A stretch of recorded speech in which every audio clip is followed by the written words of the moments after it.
Na Bíblia diz que devemos perdoar todos aqueles que nos ofenderam. Somente após o perdão poderemos viver uma vida plena e em paz conosco mesmo. Mas como é esse perdão? Será que basta apenas dizer eu te perdoo? Não, claro que não. O perdão tem de vir do coração e ser sincero. Quando você perdoa, você deixa de desejar o mal daquele que te ofendeu. Mas vamos um pouco mais além. Você perdoaria uma traição? Sabemos que a traição não é um erro, e sim uma escolha. Nesse caso, você perdoaria? Eu sei que tem muitos que dizem que perdoa tudo e a todos. Mas será mesmo que elas perdoam? Será que essas pessoas que dizem essas coisas já foram colocadas à prova?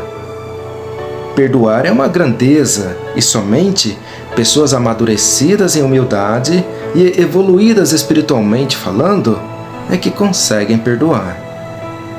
Mas se formos um pouco mais a fundo, um pouco mais além, você perdoaria um assassino?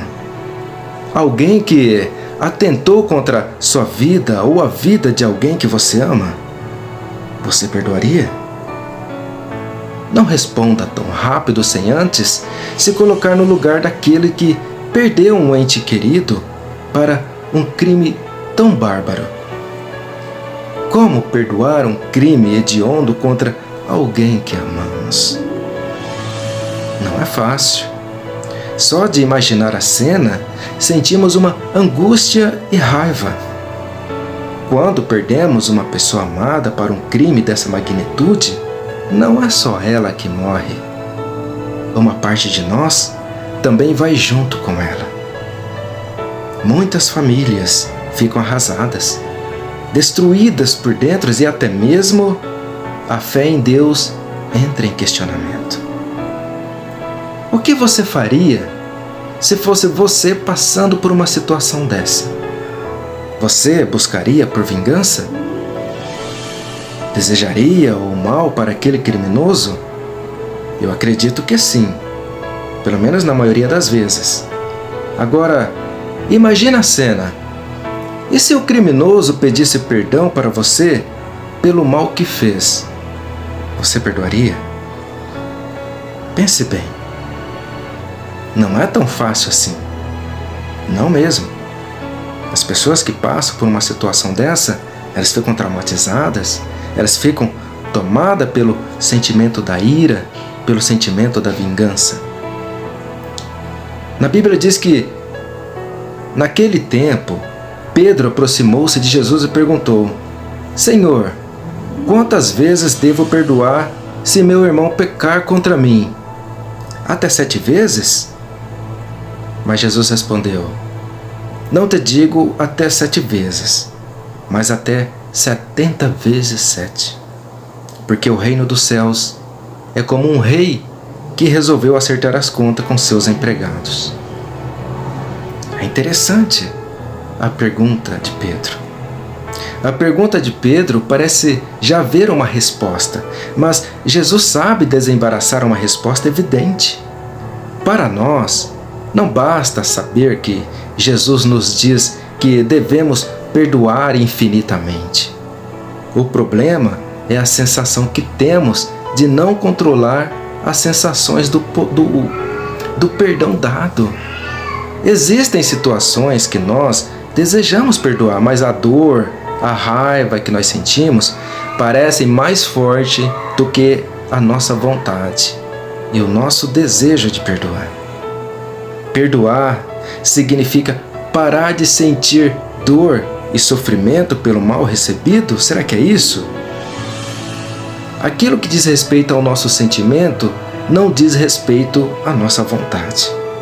Não podemos comandar a nós mesmos no sentir ou não sentir alguma coisa. Não é assim. A raiva, como o rancor, o amor e a alegria, são coisas que não podemos controlar.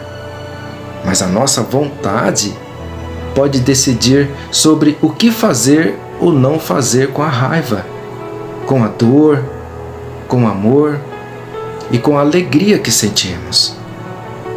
Perdoar significa não deixar que a raiva e o sofrimento decidam no nosso lugar. Perdoar é desobedecer à dor que clama vingança. Precisa raciocinar como uma criança que chora porque alguém a empurrou. Aquilo que o acalma é ser tomada nos braços da mãe. E é a mãe que ele conta o que aconteceu e pede justiça. Nós seremos capazes de perdoar somente se nos deixarmos tomar pelos braços do amor de Deus. Só Deus pode fazer justiça. E pode fazê-lo de um modo inesperado. E que não tem nada a ver com a lógica do mal. Perdoar não quer dizer acolher aquele que errou contra nós. Não quer dizer com isso que você tenha de conviver com aquele que atentou contra nós ou a um ente querido nosso. Por isso, Deus nos deu a inteligência para nos afastarmos e nos protegermos do perigo alheio.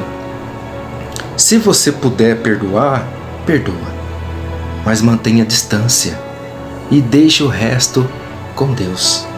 Pense nisso. Sei que não é fácil. É muito difícil, sei disso.